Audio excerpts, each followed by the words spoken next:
right, you're good to go. Yeah. Excellent. Well, hello, everybody, and welcome to the Talk to Danielle podcast. I am your host, Danielle C. Baker. And before we get started, be sure to like, follow, and subscribe to whichever channel you're listening or watching from. And when this episode is going to air, we'll be in season four. I can't believe we're already in season four. So I do invite you to have a look at the three previous seasons.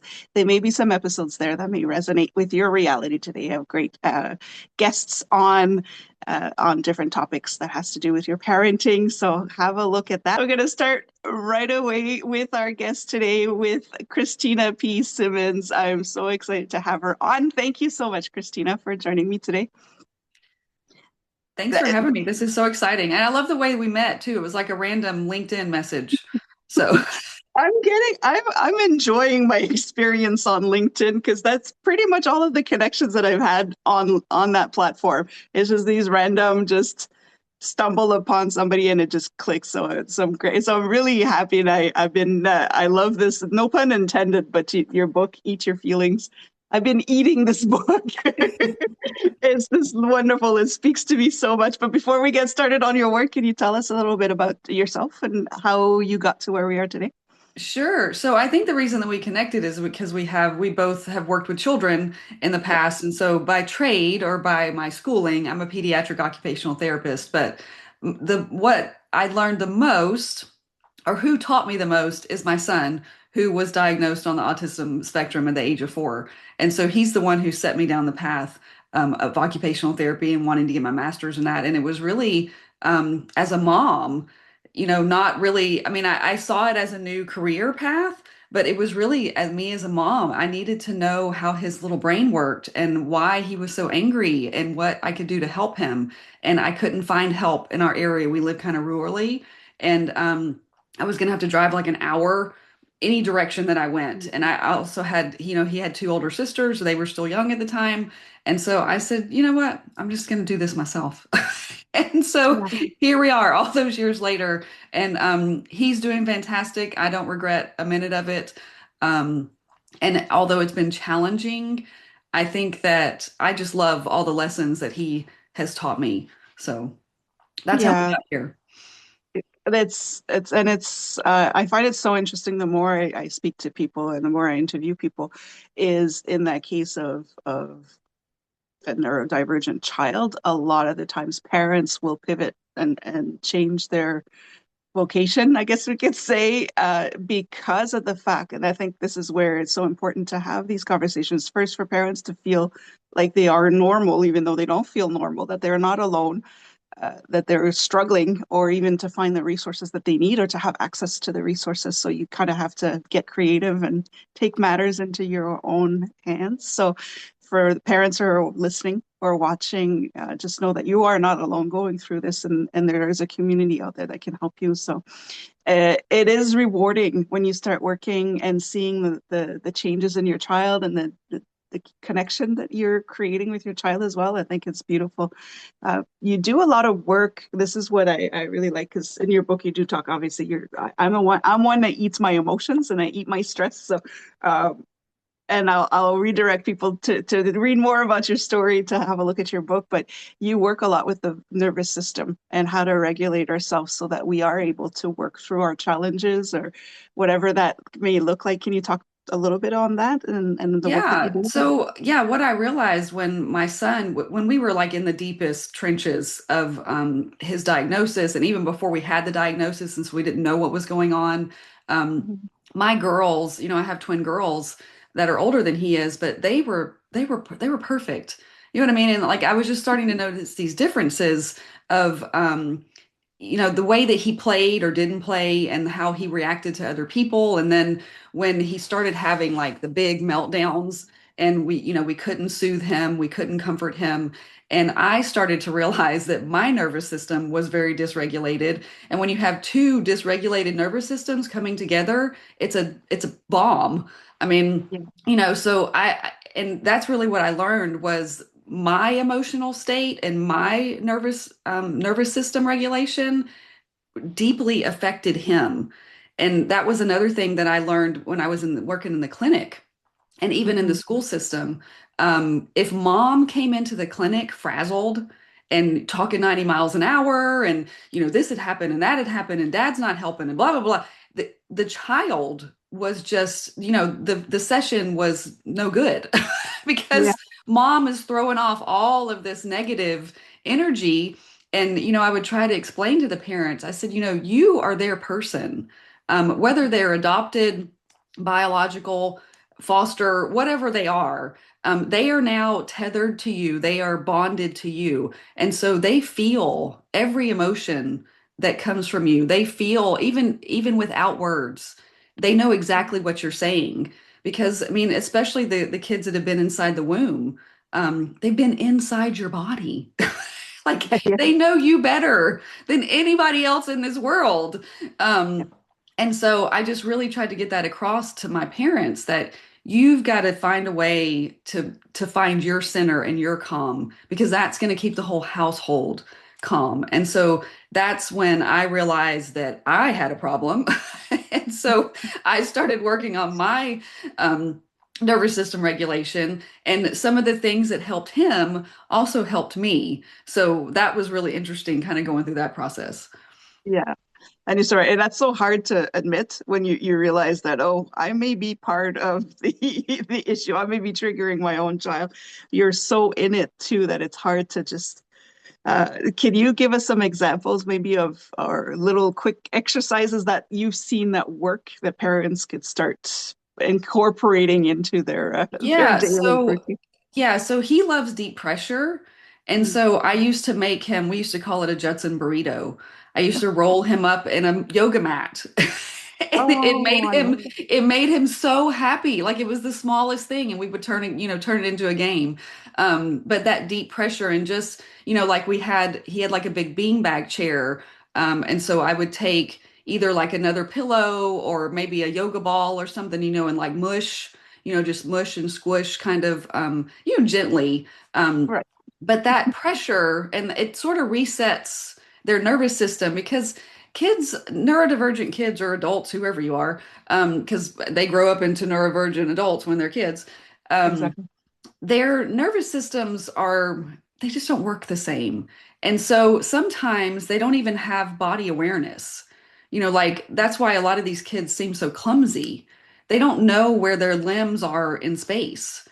Yeah. So, and then, they're falling down a lot or they're running into walls or they're, that kind of thing. But also, I mean, my son would like run just full speed into a wall and think it was the most hilarious thing ever. Yeah. Because Yeah. he doesn't enjoy like light touch.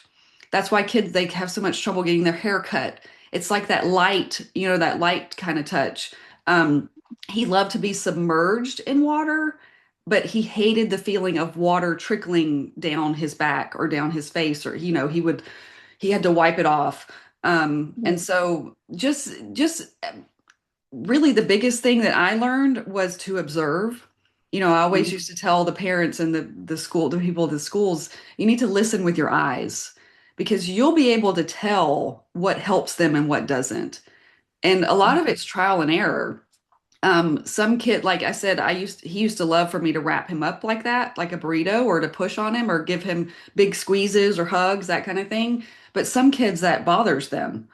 So, I mean, it's a lot of trial and error. And if once they're to that really elevated state, sometimes nothing helps.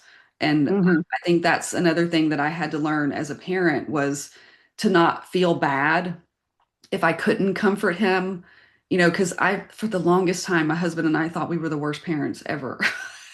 Like, Yeah. like we're doing a horrible job. And it's just because we didn't know.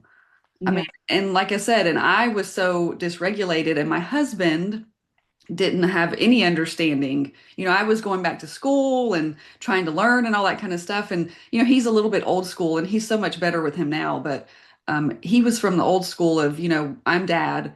When I give Yeah. him instructions, he follows. And that was not happening in our household.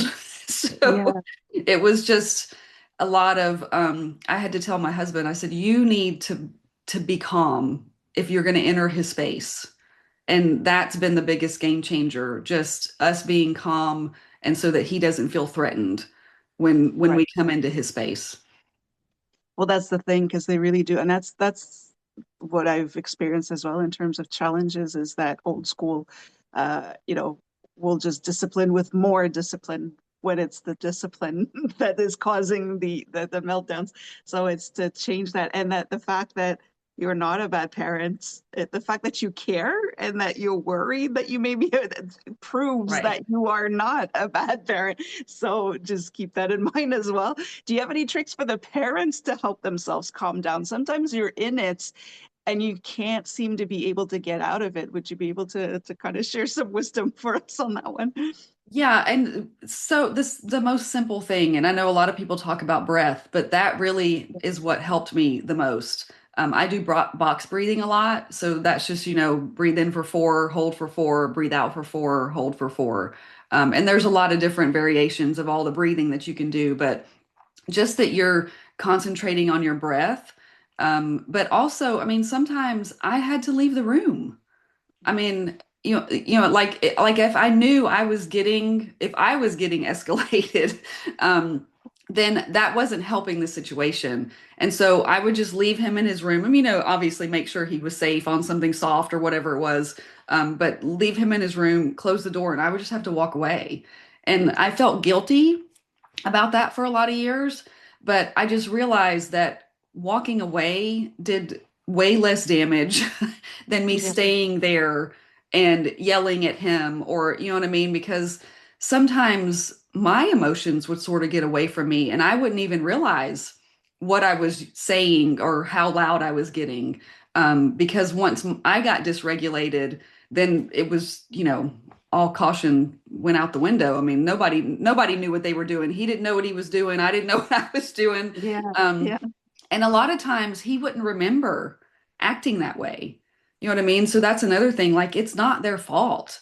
Their safety system takes over and sends them into fight or flight, and then their body is just on autopilot. And yeah, so that was another thing that I had to get across to my husband. I'm like, he's not doing this on purpose. Um, and I think that's why I became obsessed with the vagus nerve yeah. because I realized that the vagus nerve is why they do a lot of the things that these kids do. You're so right. And oh, there's so much I could unpack there. 'Cause you've hit so many different things, but you're right. The breath, um, once you start noticing your breath, you can actually catch yourself before you get to that. But it takes time to, and again, trial and error to see Yeah. what works. So I think it's, you also mentioned, because you said, just some, you don't even realize what you're saying anymore, and you're all escalated. But you often talk about saying more with less words. Can you elaborate a little bit on that? Yeah, so I realized, and this was more in the school system setting when I realized this, but I realized that when I went into a session with one of my kiddos, especially if they were pre-K, I was in the elementary schools. Most of the time, actually, I was inside the classroom. And so there was so much going on in there already. All the other kids are doing, what they're doing. And, they would have a group of kids over here that were on the spectrum, and then the group of kids over here that were typical. And so they were doing one thing and they had centers and, it was just chaos. And so me adding words to that environment, the kids were shutting down. I mean, you could see it. You know what I mean? You could see it in their body language. You could see it in their eyes. You could see it, and they would tense up. It was the whole thing. So my best sessions were when I just remained calm and I would just model whatever skill it was that I wanted them to do. And it might be something as simple as showing me a letter on the iPad.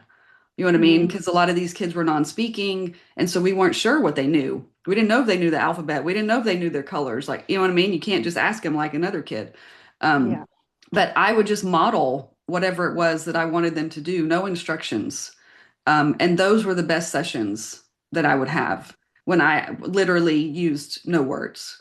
Maybe a touch, like to bring their attention or their awareness back to what I was doing. But yeah, I think a lot of times we can say so many things without ever using any words at all. And it's a deeper connection. Because a lot of times we get distracted by all the noise and the words in the world. And so it's when you get quiet, when you can have a better awareness. I love that. And I think that's where you can listen with your eyes a lot better, is if you don't have that extra noise to do. I think that's great. And you're right, you just build we put so much emphasis on verbal communication and don't realize I work a lot with the nonverbal communication. And it makes a world of difference for the children, especially if they are nonverbal. Now you're speaking their language without actually Exactly. speaking so that you connect with them so much. I love that. Yeah. Do you have any kind of words of encouragement or of wisdom that you could share? I'm putting you on the spot for that one, but for parents who are just either just found out about a diagnosis or it doesn't have to be a neurodivergent child. Any child sometimes goes through these phases where you just feel like you're not speaking the same language anymore. But do you have any words of encouragement or words of wisdom that you'd like to share with them? Yeah, I think even if you have a medically complex child, a rare genetic disorder or anything like, because that's why we ended up adopting.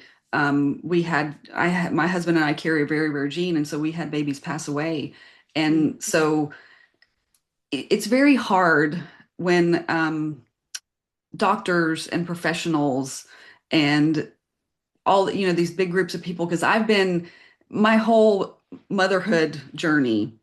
I've either been in hospitals surrounded by a group of people that were telling me something was wrong with my child, mm, or I've been at the table, at the big table in the meeting rooms in the schools where there's a large group of people telling me that there's something wrong with my child. yeah, It's hard. It's just very hard, and you've got to know that there's a reason that you're their parent and only you can be their parent. And you are their biggest advocate. Nobody's going to fight for your child like you will.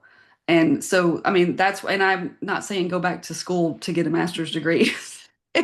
You don't have to do it to the extreme that I did. Um, but know that you have power and you have authority and you know your child better than anybody else. And I think that was what I finally had to learn was I was the one who knew what was best for him. And I needed support, obviously. I needed teachers and staff members and all that kind of thing. But um, yeah. I was the one that was closest to him.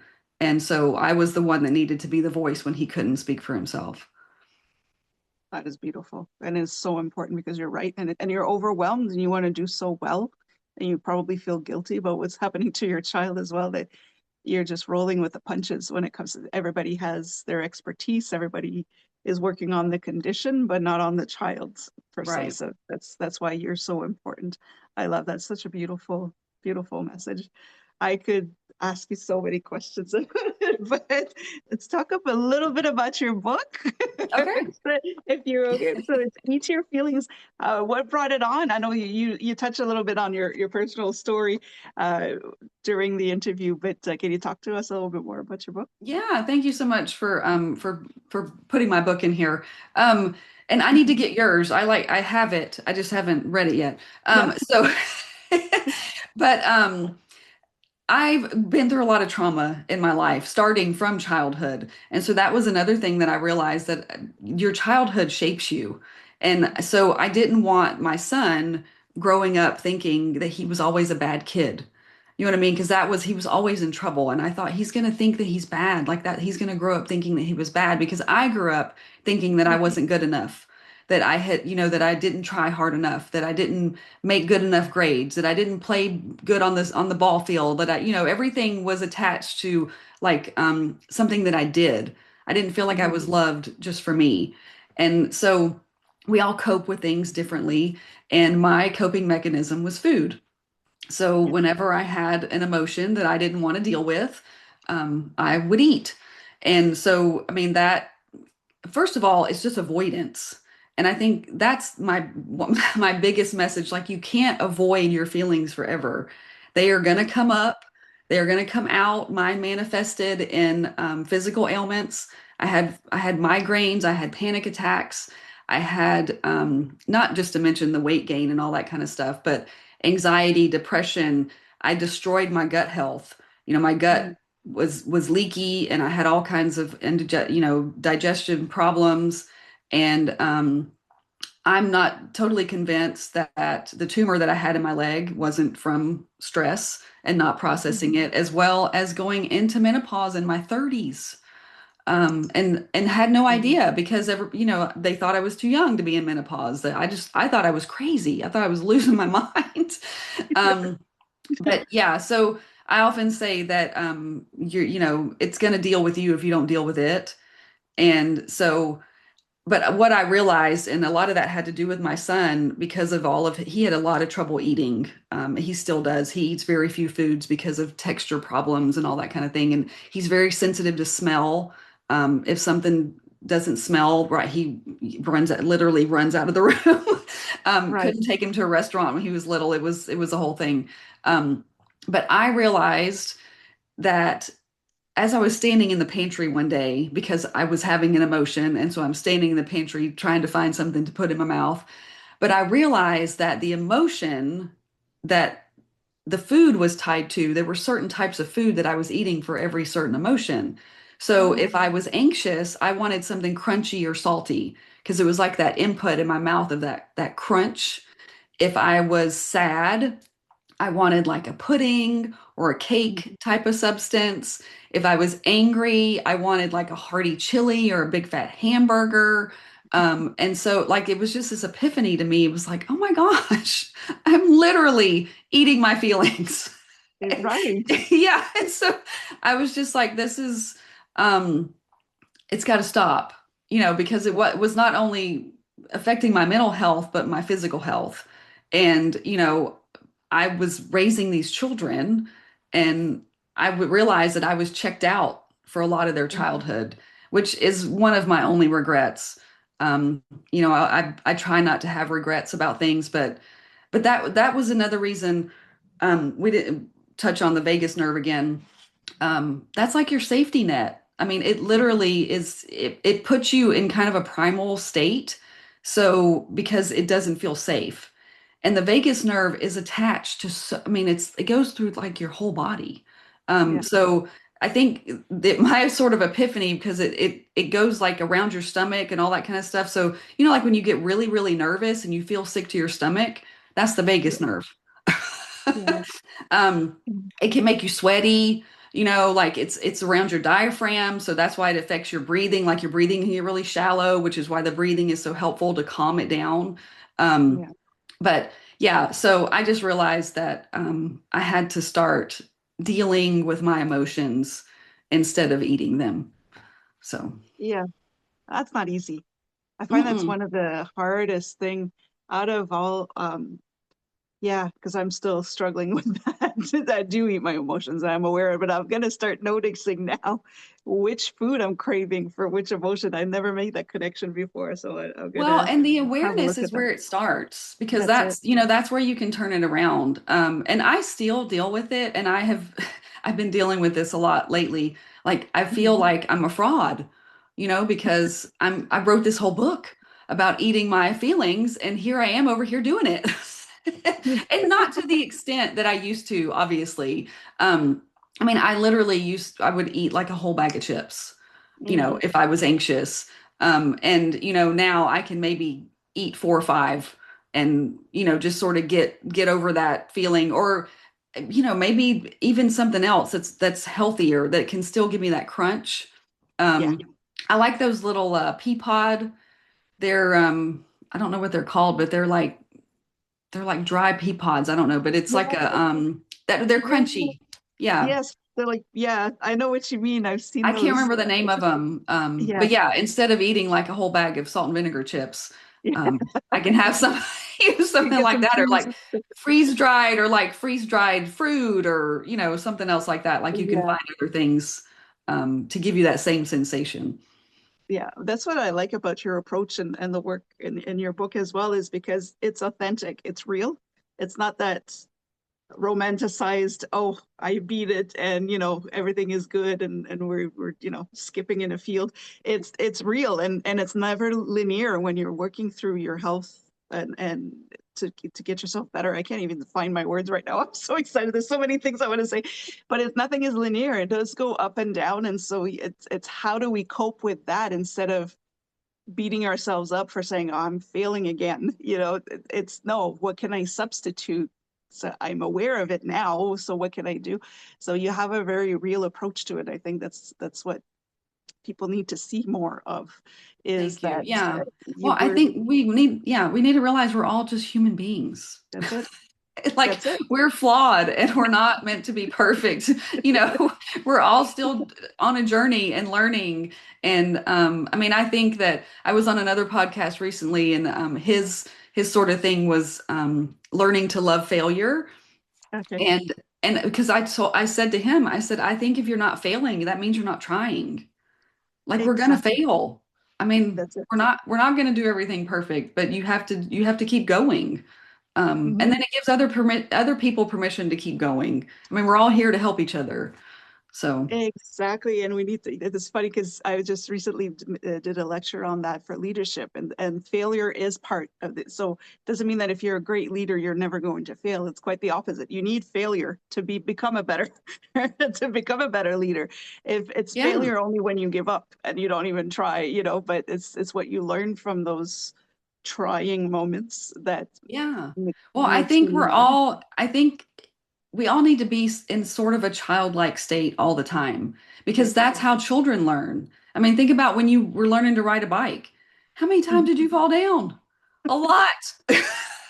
Or even Like, just to learn to walk. I mean, we don't remember, yeah. but like, so it wasn't just the first time and we got it. So, Yeah. no, you're Yeah. absolutely right. And I just being in that playful Play. Yeah. mood, it just helps a lot as well with the nervous system. I think it helps. It's part of we should all be playing, even as it's not just a child thing. I think through life we need to be in that playful state. Yeah, it's funny. I love Ed Milet, and that's how I got into like podcast, listening to podcasts and all that kind of stuff. And Mm. he always used to say that his dad always used to tell him to be careful, like whenever he Mm. was leaving or whatever. And he said I realized later on that like it sort of put me in this state of being fearful. Yeah. What am I being careful about? Like what's going to happen when I go out into That's, the world? You know what I that's mean? fair. Like it sort of puts you in this state of alert. And so I realized that I was doing the same thing to my Mhm. husband, to my kids, to my in-laws, to my, like Yeah. so now I say whenever my kids leave for work, I say have fun, or my husband leaves for work, have fun.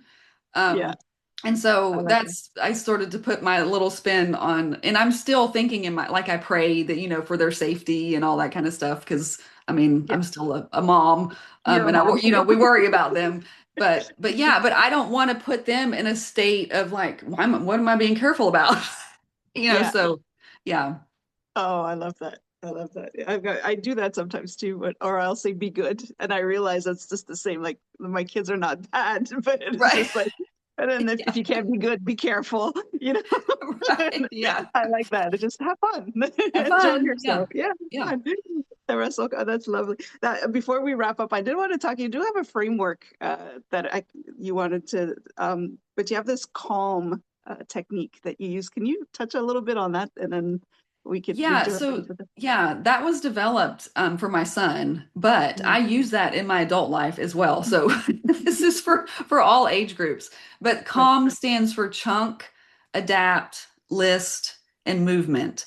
So especially when it comes to anything school, we have to take things in little chunks at a time because he gets overwhelmed very quickly. Even simple things like cleaning his room. You know what I mean? Like I have to tell him, okay, go put all your dirty clothes in the hamper and then come back and tell me when you're done. And then go. Yeah. For some reason, he has 14 million water bottles in his Oh, room. yes.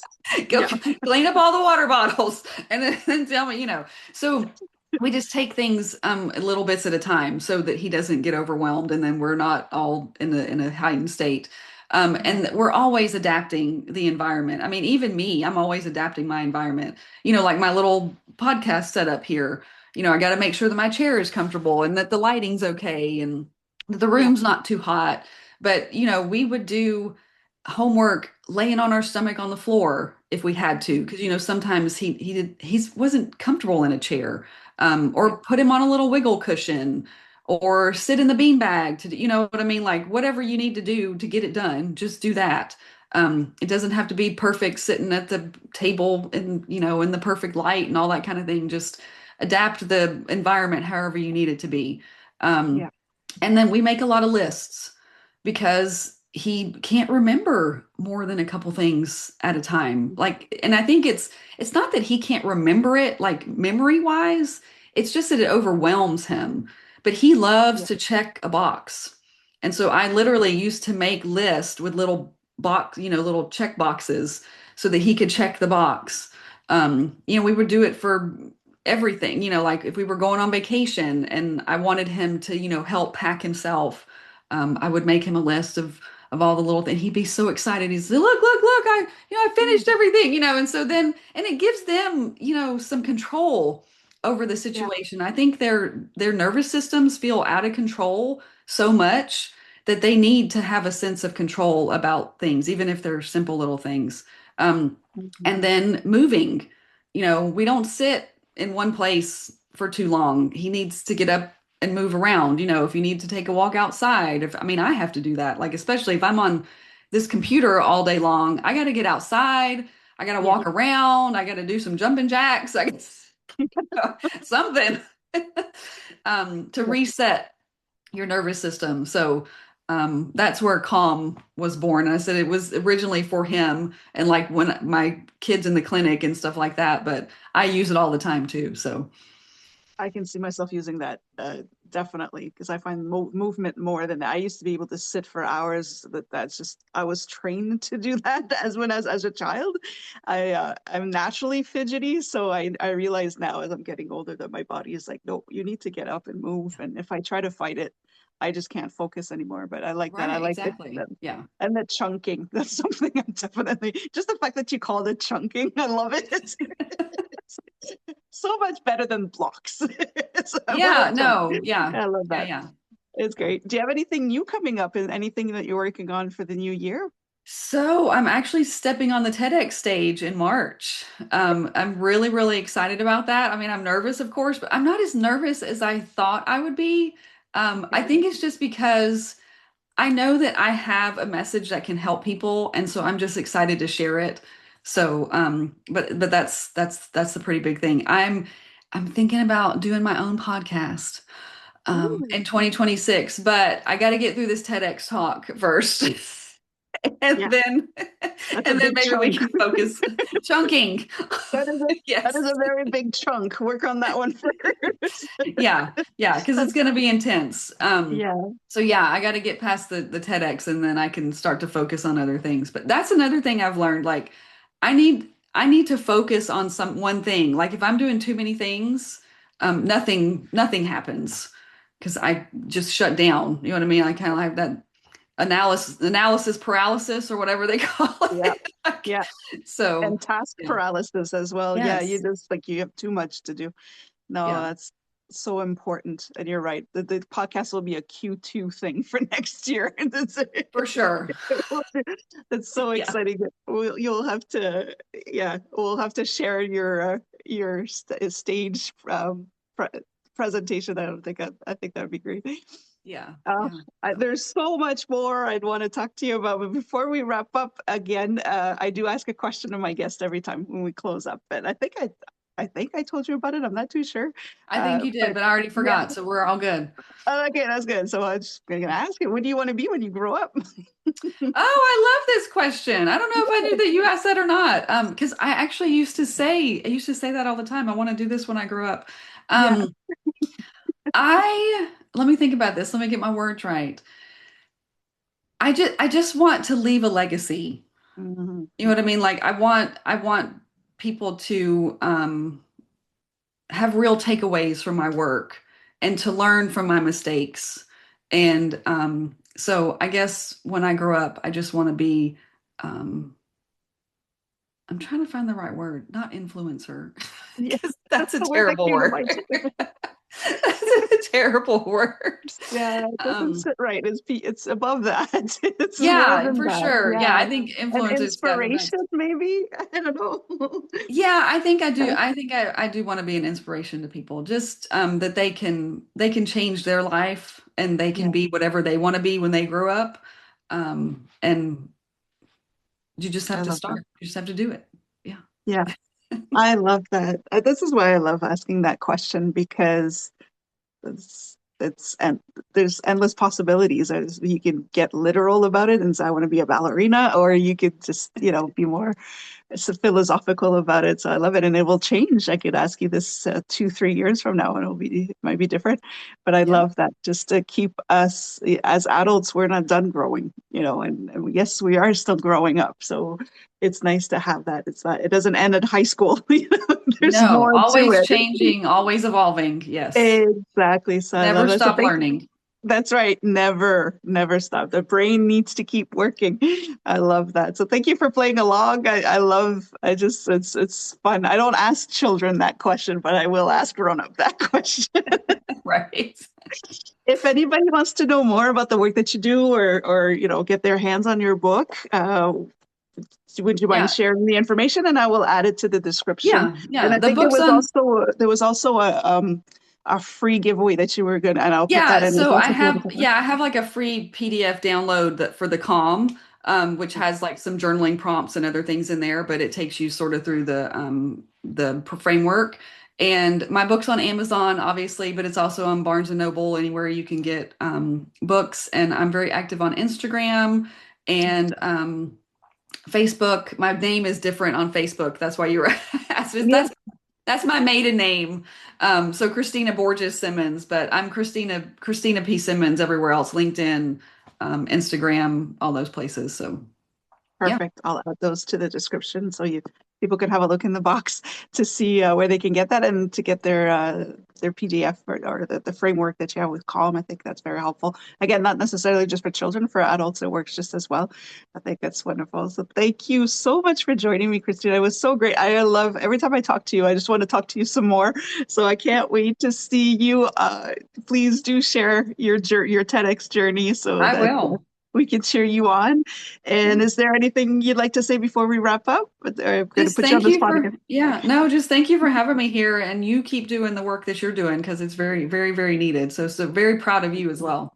Thank you so much. I thank you. Again, you'll have to come back on next year, next season, or at the end of the season, and then see how the journey's gone. I can't wait Yeah, to see it. for sure. Thank you so much. And Thank for you. everybody watching, don't forget to like, follow, and subscribe to whichever channel you're listening or watching from. Don't forget to go check out Christina's social medias as well. You can follow her and watch her wonderful journey that's coming up. And until next time, stay safe, stay awesome, and we'll talk soon.